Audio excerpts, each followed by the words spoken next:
Hi, everybody. So basically, I'm this guy. He's called Pure Evil. And my little character, my spirit animal, I would say, is this guy. He's the Pure Evil bunny. And so when I'm tagging away, that's my character. And when I'm tagging away and I want to do it really quick, I could do it pretty much like that. These little guys, these are crinks. I don't work for them, but they're awesome. And it means that you can draw super, super fast. So I would say that Pure Evil Bunny is basically my spirit animal. He's my character. The idea is that he feels kind of trapped in the city and he feels threatened. And so he's making a stand, and he's making a stand by appearing on various walls in and around London.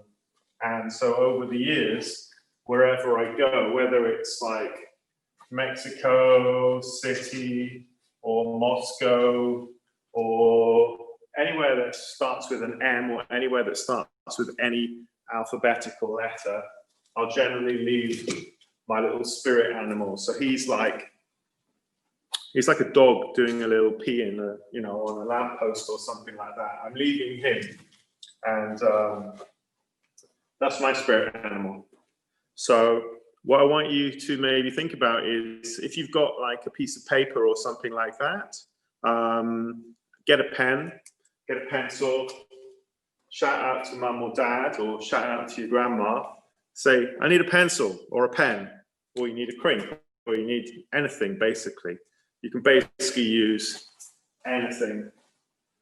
My whole sort of box of fun stuff is all of this. This is when I'm hand finishing stuff, when I'm doing things. I generally have one of these, which has some pretty good pens. Some of them are fatty pens, some of them are skinny pens. Some of them are pretty awesome. And some of them I can actually do 2 at a time, which is always good fun. So if you really want to do something that looks really cool, it's a nice little trick is to do the old double pen, which is always good. It's less easy to see the pink, but you can kind of see what's going on. Don't leave too much silver on the pink or pink on the silver. So what I was talking about last time we did it, the little workshop, was, what's your spirit animal? David Attenborough this morning was doing a sort of call-in where people were asking him, what's your favorite animal? What's this? What's that? And he was saying that for him, the bird of paradise was his favorite animal that he'd ever seen. The difference in, different animals is absolutely incredible. So, let's have a go at drawing a bird of paradise, like the most beautiful bird you could possibly think of. Now, some of these are pretty bizarre. Obviously, this is kind of slightly based on my Pure Evil Bunny. But he's got like antenna, he's got like hands, he's got like a sort of boxing glove, The cool thing about drawing is there's no budget for it. Whatever your mind can kind of think of, your mind can create. It's really down to how well you can draw. And I can't draw very well, but I still have fun doing it. Another idea that I had was, you don't really have to just think about spirit animals. You could be thinking about, if I don't have a spirit animal, if I haven't got like a furry panther that follows me around in my mind, maybe I've got like a spirit food. Maybe I'm not connected so much to an animal as I might be to spirit pizza, So maybe you want to draw your spirit food. If you've got like, your most favorite food that you love. Let's try drawing one of those. Maybe I know what you're thinking. You're thinking, oh yeah, I like pizza, I like lasagna, but really, for me, there's nothing better than a nice piece of broccoli. Well, you're pretty weird, but that's cool. If you like broccoli more than anything else, then you can draw your spirit broccoli. I've got no idea why it came out that wacky color. But, you know, draw your spirit broccoli. Everyone's going to have a different feeling about food, and everyone's going to have a different spirit creature. And so maybe broccoli is your spirit animal, your spirit food. Last week also, people were messaging in saying, hey, can you draw one of these? And it ended up pretty funny because although someone was saying, can you draw a spirit badger, or can you draw that? Spirit sushi, okay, cool, here we go. Got spirit sushi. I'm gonna do the spirit sushi. Yeah, I'll do like a kind of, I know it's pretty lazy, but I'll do like a kind of, looks more like a licorice all sort, but spirit sushi is pretty cool. He's got, I'm assuming it's a he, don't know why, but there's the spirit sushi. He's like a California roll. And then obviously you've got to try and find somewhere for his eyes, but I'm going to put his eyes up above. So he's kind of like that. Where's a spirit unicorn? Okay, spirit unicorn. Oh, I've just done one. I've just done a spirit unicorn. Okay, spirit unicorn. I think I will do a spirit spoonicorn instead. So it's like a unicorn, but it's actually shaped like a spoon, but it's got a horn. So there we go. So it's got a magic horn, but it's a spoon, and it's a spoonicorn. And it's the magical spoonicorn. There we go. And I am a spoonicorn.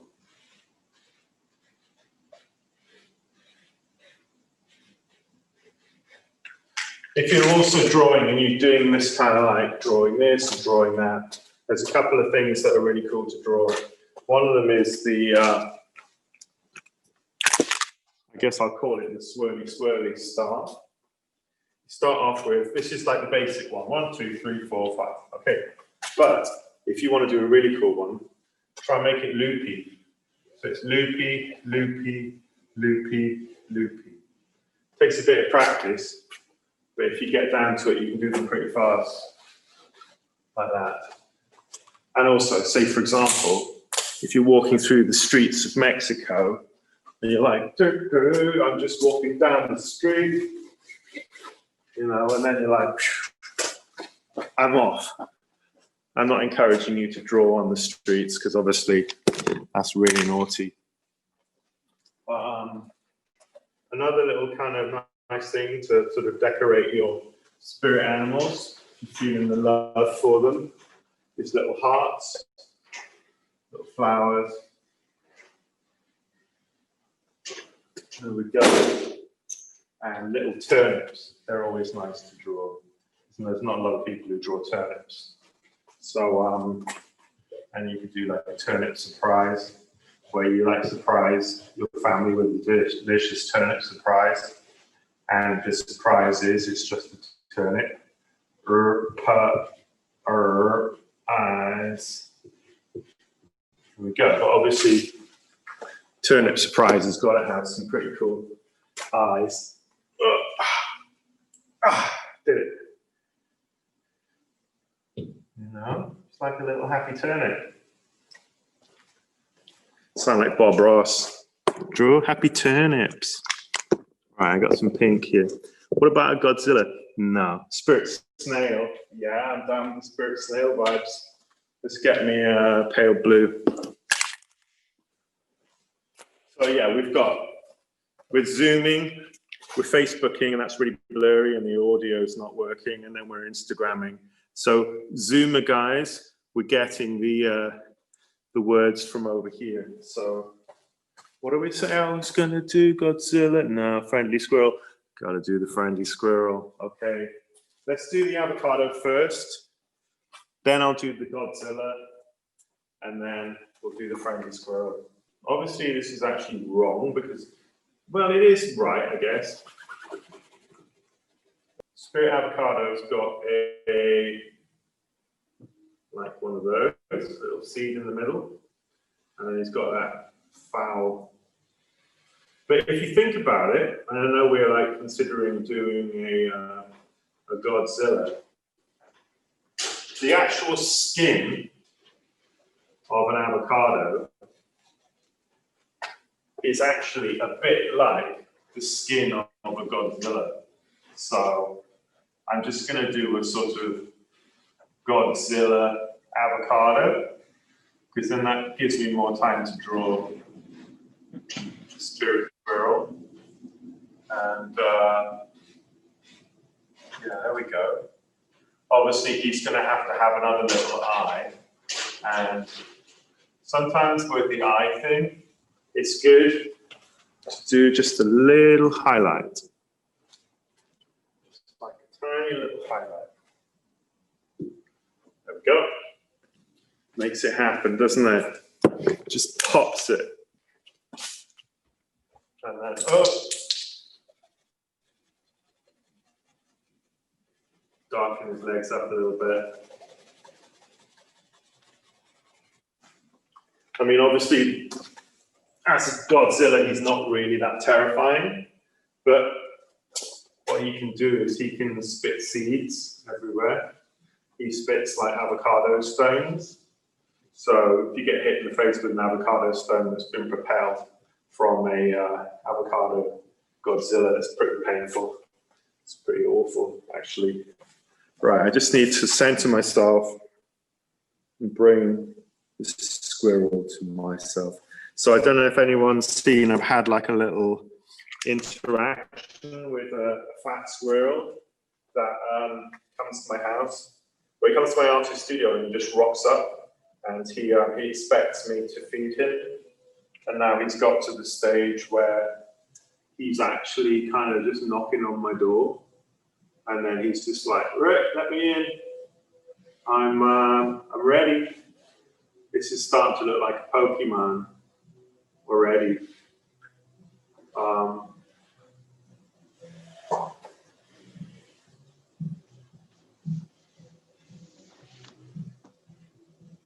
And obviously he's got like some big nuts. I mean, anatomically, he's probably not correct, but you know, what can you do, Sly Fox? Chonky squirrel, chonky squirrel. It's like, where's my nuts? Nuts wizard. So I'm thinking about some more. If anyone's got any more suggestions, flying dog. Yeah, come on, give me something else. Pinchy lobster, that'll do. I like the pinchy lobster. So lobster, first of all, is not crab. I'm going to draw a crab instead, because basically they're a lot easier to draw than lobsters, let's face it. They look like a pasty, and then they've got like the clawy thing. And then they're kind of like a spider in some ways, because they've got stuff, legs, whatever. See, the thing is, I know you're like, oh, wow, he's not very good at drawing crabs, but I'm actually having to think about them here in my head rather than actually look them up online. You know, when like Albrecht Dürer did like a painting of a rabbit, he'd probably look it up online. You know, he'd like go onto Google and check it out. Or he might even have a rabbit that he drew. So that's the crab monster.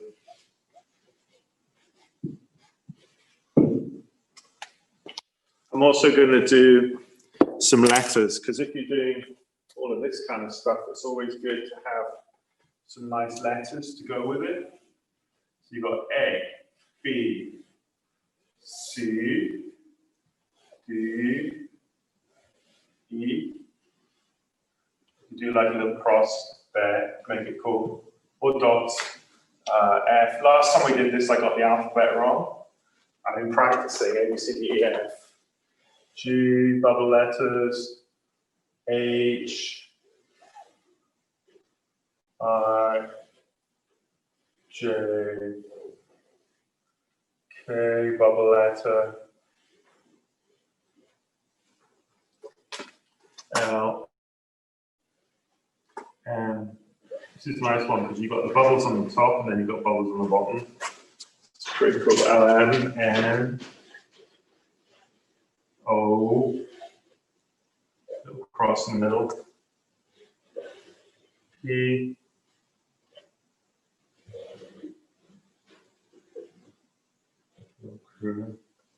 PQ, let's do the R up here. R, S, T, U, and V. Just when you think the alphabet is over, then you've got the W, X, Y, Z. Nice. Which always felt to me a bit like an add-on, like, we've done the alphabet yet. And guy's like, yeah! It's like, well, it doesn't really finish very well. It's like, can we just come up with 4 new letters? He's like, okay then. How about W, X, Y, Z? It's like, oh, crap. Also, say for example, if you've got a name, then you have an alphabet letter that your name starts with, which could be, let's do like a P. And that could be your spirit. You could have little legs, little hands. It could be your spirit letter. Or potentially, it could be your spirit number. Sometimes you have a number that you're actually really drawn to. Like for me, it's always been number 3. And yeah, number 3 is pretty cool. Could be the year that you were born, or it could just be a number that crops up. But my birthday's on the 3rd of September, so I've always liked that. Let's do a few more groovy stars. And also, there's no danger whatsoever if you want to draw a star with a face on it. There you go, unless you try and draw it with a chainsaw and you haven't practiced. It's a bad idea. Then that would be a dangerous way to do it. And also, it's always nice to give them a little hat, because then they look stylish and look like they're ready for business. It's pretty cool. Spirit, hedgehog, nice. Okay, cool. Let's go for pink hedgehog.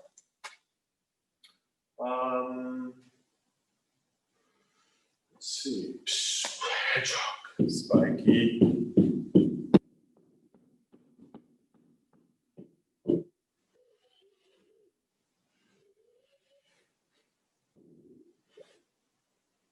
There you go. Amazing. Obviously, he's got 6 legs. There you go. And he's got some big ears like that. Some of you are saying that's not the greatest hedgehog you've ever seen. Well, then potentially you could draw the best hedgehog ever seen. Let's see if anyone else got any suggestions. Random request, a pineapple. That's not random at all. See, if I do some ones in the top corner, yeah, that'd be fine. All right, pineapple.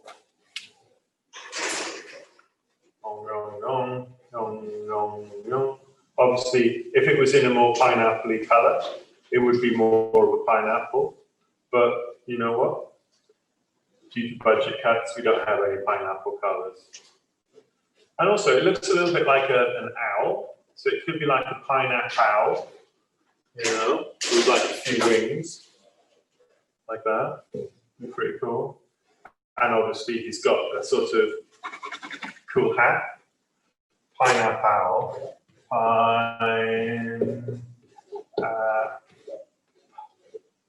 Ow.